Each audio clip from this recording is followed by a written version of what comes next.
So the goals for this chapter are to get familiar with arrays and array lists.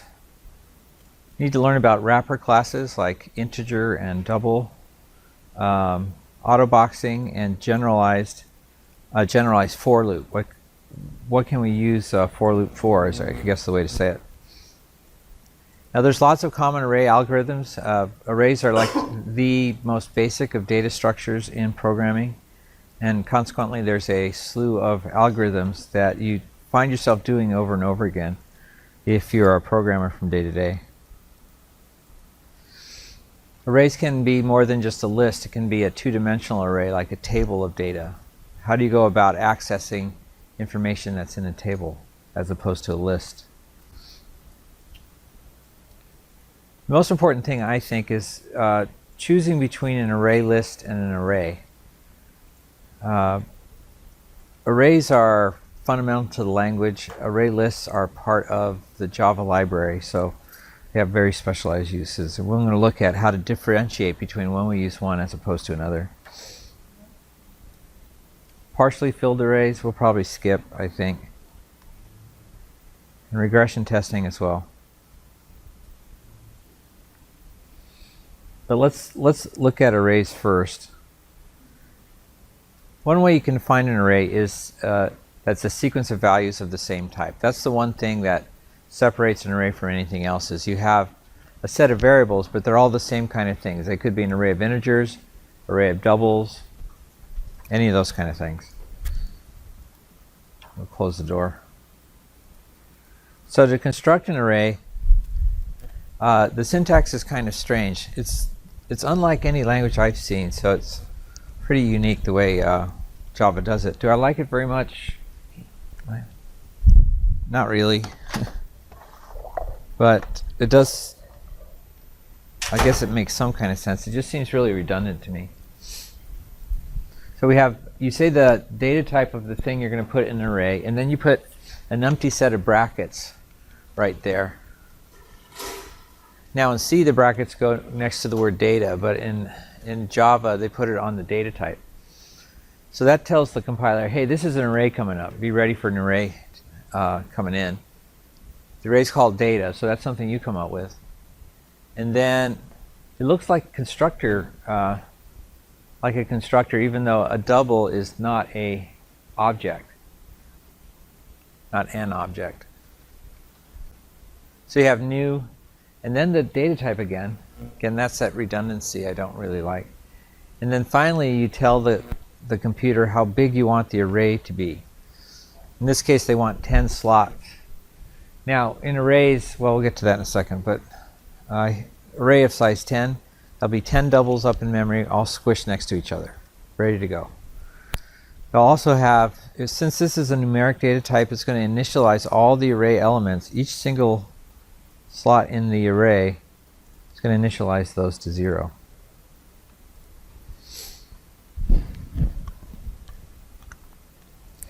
So like I said, numbers, both floating point numbers and integer numbers are all initialized to 0. Any Boolean arrays that you have get initialized to false. And then anytime you have an array of objects, in this case object references, all of the references are set to null, meaning they're not referring to anything. Null has a special meaning.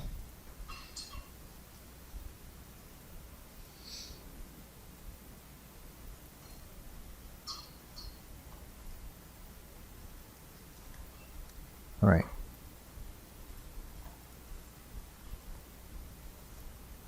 Did we get that? Okay, I'm going to move on. So here's our array we just declared. It's of type double. As soon as we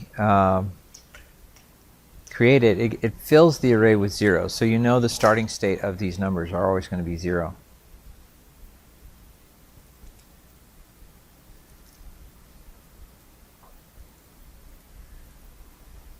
Now, the reference to the start of the array is just the name of the array. That's how simple it is.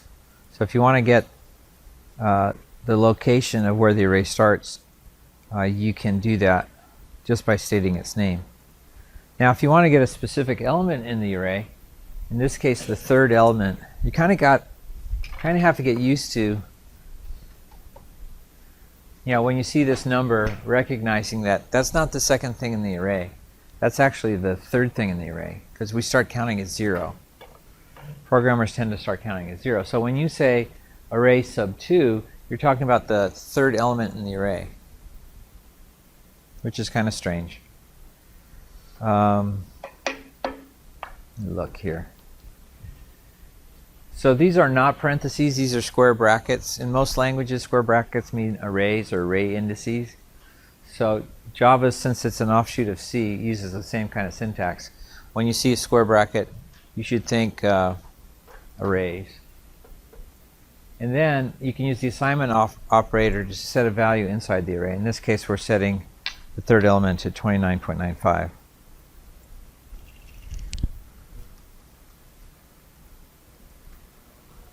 Okay. Now, anywhere you can use a variable, you can also use an array element. So in this case, if we want to get that third item and print it out, all we do is, instead of just saying values, a lot of people do that, to say values, and then you get something weird. But you say which array element you want. Here we're saying, I want the third element in the values array. That's a variable. And then convert that into a string and paste it onto the end of this other string, and then print that out. So again, anywhere you can use a variable, you can use an array index or an array element. Now this is very strange. You can find out the length of the array by just saying .length. Notice it doesn't say get length, and notice there's no parentheses there. And here they say it's not a method. Very strange. The only thing I can guess here is that an array's length is a property of an array. It's not a member variable or a private instance variable. I guess the way it's implemented in the background is the first thing in the array is its length, and then everything after that are all the elements. But the key thing here is, if you're asking for the length, don't put parentheses there, because it's not a method, it's a property. Now the index values range from 0, since we start counting at 0, to length -1. Again, since we're counting 0, we have to make the length 1 shorter for the index value. So if you have an array of size 10, that would go from 0 to 9. If you try to index into the 10th element, it will go, oh, that's outside the bounds of the array, and then your program will crash, will blow up, throw an exception. This is a common mistake, the one we're just talking about. So we create this array of 10 doubles, and then we think we're getting the 10th array element, but in actuality you're getting the 11th one. Remember, because we started counting at 0. So if you try to do that, the program will crash. That seems kind of harsh, but yeah, that's what happens is if you index outside the bounds of the array, the program's going to go, oh, that's bad. I'm going to shut myself down completely. That's its behavior. Because something's not right, and it doesn't want to mess up any data. Say you're processing a ton of data, and you have it all in this huge database, and then you run into this error. You're going to go, I don't want to mess up the data. I'm just going to bail. Okay? That's what the program does. Now, one thing about arrays that are troubling is that arrays are fixed in length, which means once you create an array of 10 elements, you can't make it grow. You can't add 5 more things to the bottom. You can't shrink it down. It's always going to be that length. And a lot of people find this really as a limitation, because a lot of times you're trying to fill an array, but you don't know how many things you have, so you can't pre-allocate the size of the array. So you fill up the array, and then you go, oh, I got more stuff. Okay, I'm going to make another array. I'm going to copy everything from this array over to that one, and then keep going. Really cumbersome. So that's its main downfall. So when you're declaring arrays, here's some examples. we've seen this one, an array of 10 integers that are numbered from 0 to 9, and they all initialize with 0. Here you have this constant, 10. You can use that constant in the declaration of the array. In fact, it's best to use constants like that.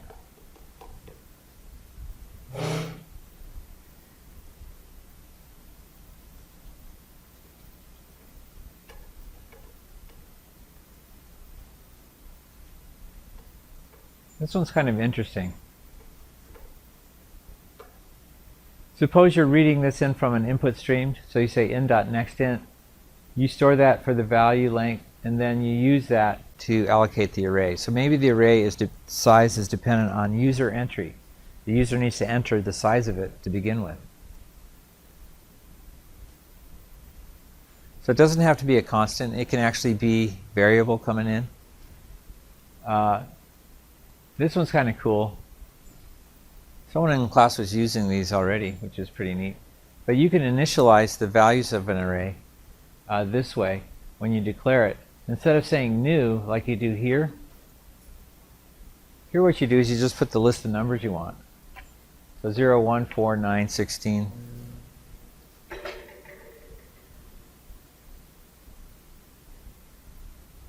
And since you list all the elements' values, you don't have to specify to the compiler how big it is, because it's pretty obvious. There's 5 things there. Okay. So if you want to create an array with a set of values, you don't have to create the array and set the things one line at a time. You can just put a list of them right where you declare it. Here's another one where you create an array of string references all initially set to null. So string is an object. It's not a fundamental data type. It's not a primitive. So you have this string array, and then the name of the array, and then over here you say, this is going to be an array of 3 strings, but I don't know what the strings are yet, so I'm just going to leave those references to null. So anytime you have an array of object references, those are going to be initialized to null, meaning they don't exist yet. The array exists, and there's slots in the array for the references, but the actual strings don't exist yet. Say you do want to initialize them to a list of strings. You can do that with strings as well. You provide an initialization list inside the curly braces, and that will create an array of size 3 with 3 references to strings somewhere up in memory. Finally, if you try to initialize an array here, where you say I have an array of doubles, but for some reason you're creating an array of integers, that doesn't work. You got to make sure that the data types on both sides of the equal sign are the same type.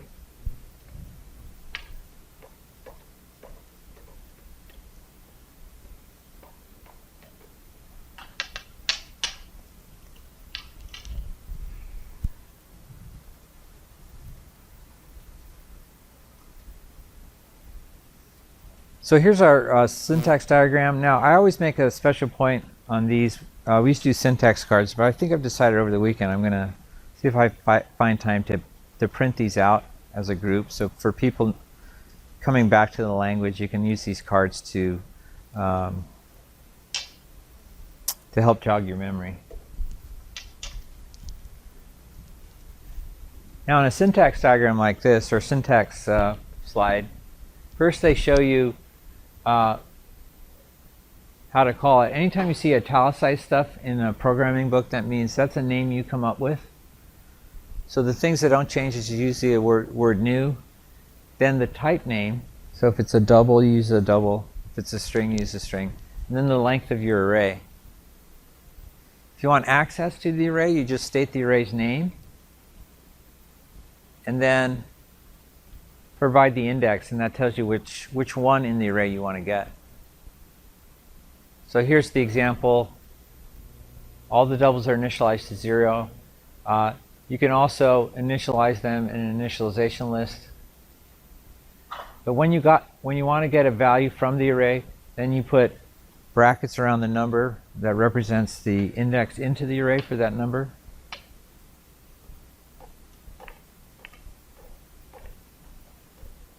And then you can effectively use arrays.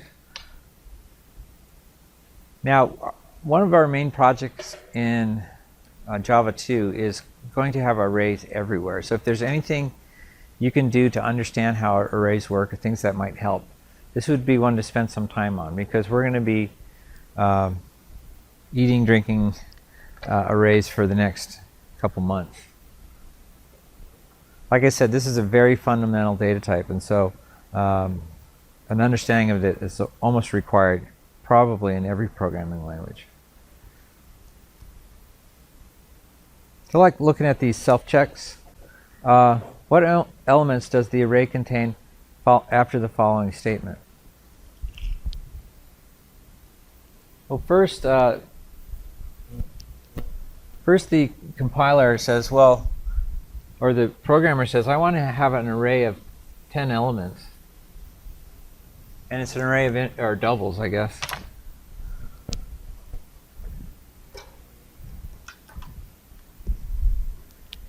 So I'm going to create that array, and when it starts it out,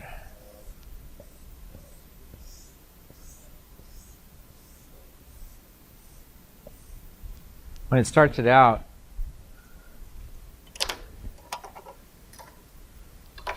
better pens are missing. All the elements in the array are going to be set to 0. Yeah, that's fine.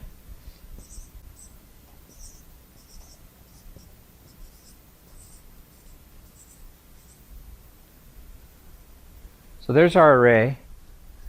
Since it's a numeric data type, it initializes all the elements in the array to 0. And then we have a for loop that goes through every element in the array and does something. So we have this integer I, and it starts out at 0. What else do we know? We know the name of the array is values. And that points to where the array is up in memory. So in a for loop, if you remember for loops, this happens once right as you go into the code. So you initialize the control variable to 0. In this case, it's I. I is for an index. And then you test the condition right away at the top of the loop. Every time you do the loop, is I less than the length of the values? Well, the length here is 10, but it's numbered 0 through 9. So if I is less than 10, then we're still inside the bounds of the array. Then we do the body of the array. We take I and we multiply I by itself, so we square it. Well, the first element, I is 0, right? So if we square 0, we still get 0. So nothing really changed in that first time through. Now you get done with the body of the array. Now you do this third bit. That happens at the bottom of the array. And you add 1 to I. So you go over here, change I to 1, and then you go back up to the top. Now this only happens once, right, when the array starts, or the loop starts. So the next thing you do is the test. Is I, which is 1, less than value.length? And it is. I is 1, the length is 10. So we take I times I, which is 1 times 1, and we get 1. Now we do the bottom thing on the loop, which is add 1 to I. Remember, I++ is the increment operator. Okay. So we add 1 to I. Now I is 2. And then we test the condition one more time. I less than values.length. If it is, yeah, it is. It's 2 now. So we say 2 times 2, we get 4. So then the question is, what does the array look like, or what does it contain after the following statements? My guess is that we're going to, all the array indices, the things in the array, are going to be the squares of all those indices. So 9 times 9 will be the bottom one. Once we hit 9 and we hit the bottom of the loop, we add 1 to 9 and we get 10. We check to see if 10 is less than 10, and it isn't. So that's when the array ends, and you go to the next line of code. So again, on a for loop,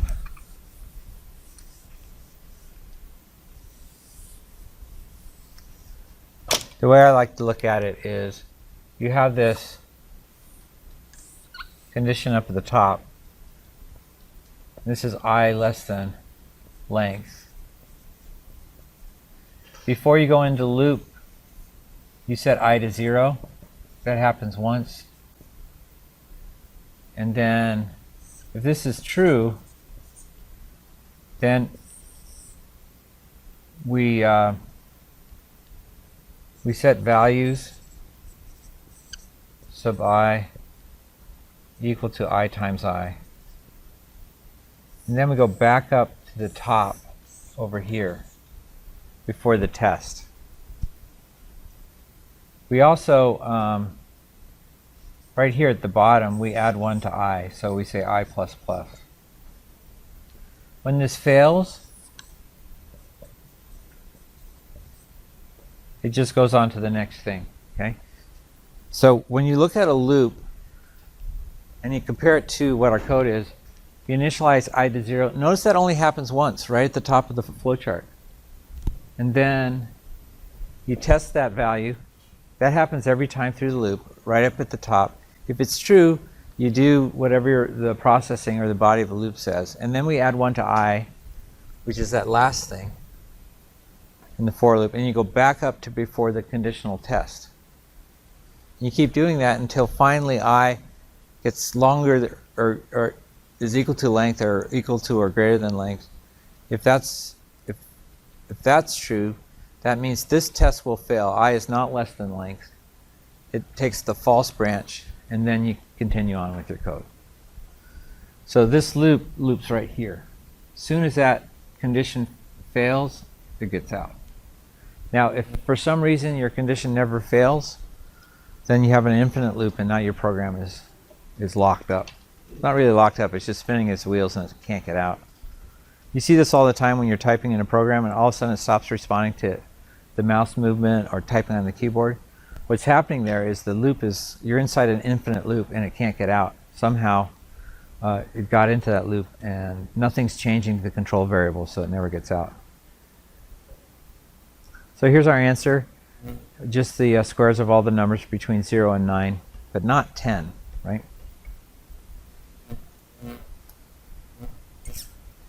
What do the following program statements print? Or if there's an error, describe the error and specify whether it was detected at compile time or runtime. Difficult question. Compile time's error is like a syntax error. You're typing in code and the compiler says, I don't understand this. That's called a compile time error. And those are the kind of errors you want. The ones you want to avoid is runtime errors. Errors that only happen when the program is run. So let's see if we can differentiate between the two. Here we have an array of doubles from 0 to 9, and then we put out a sub 0. What will happen? Well, remember our numeric arrays get initialized to 0, so you're going to get 0 for that first element. Here you have an array of doubles, and you want to print out the 10th one. This is a mistake. And this is a runtime error. So the compiler is not going to catch this. Only when you run it will this blow up. So it's a runtime error. The array index is out of bounds. Remember, 10 isn't a valid index for an array of size 10. The valid indexes for an array of size 10 is from 0 to 9. Here's another one. You create an array of doubles, and then you try to print out that first one. Well, you've declared to the compiler, yeah, this is an array of doubles, but you haven't allocated any space for it up in memory. So it doesn't really exist yet. This is still set to null. So as soon as you try to get that array element, that first array element, well, you didn't create the array yet, so it's going to blow up. And that's a compile time error. The compiler will see that and say, hey, this doesn't make sense. You didn't actually initialize C.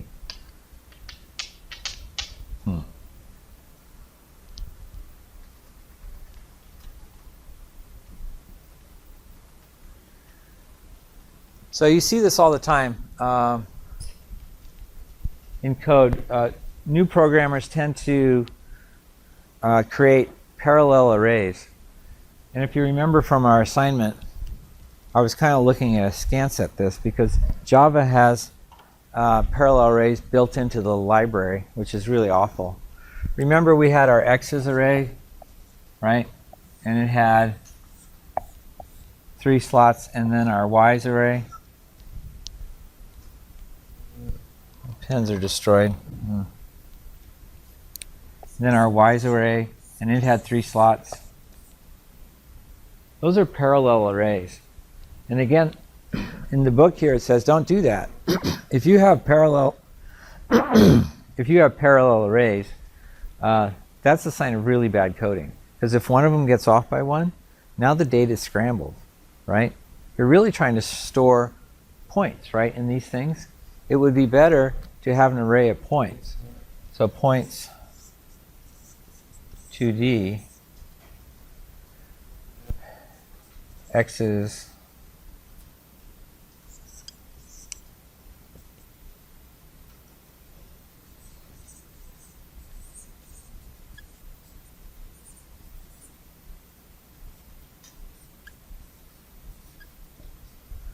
that would be a much better way to do that. And this wouldn't be x's, this would be, you know, I guess you call it points. Okay? Because the x and y, if it's in a point, it's not going to get off. You know, if you got the point kind of scrambled sometimes, or the x and y scrambled, you can't do that with this because the x and y are grouped together into a class. So what they're saying here is if you're going to do this, whenever you see yourself using parallel arrays where the 2 arrays have to stay in sync with each other, you're doing it wrong. So Java's doing it wrong. You should be creating an array of objects instead.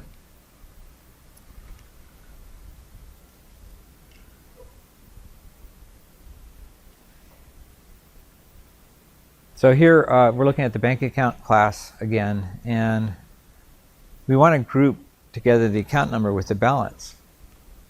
You don't want to have an account number array and a balance array and then try to keep the 2 in sync. That's too hard to do.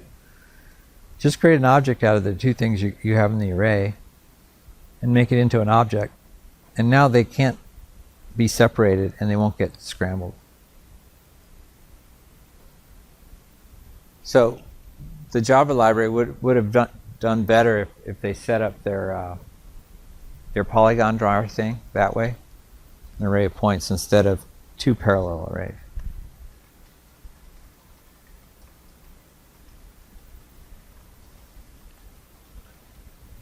Now hackers love arrays because it opens up the program to lots of things, calling like a buffer overrun array or problem.